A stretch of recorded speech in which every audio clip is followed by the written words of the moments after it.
Durgadik yo'li qachon ta'mirlanadi?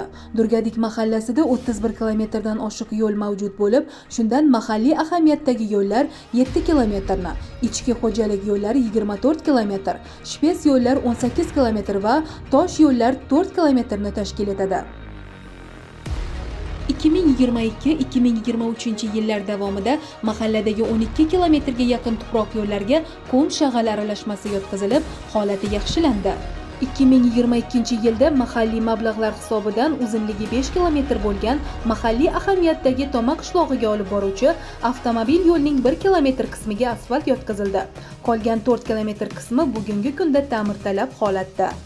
Soha mutasaddilari tomonidan ushbu yo'lni betonlashtirish taklifi kiritilgan bo'lsa, taklif loyihasida 2024-2026 yillar davomida sementa beton qoplamaga o'tkazish belgilangan.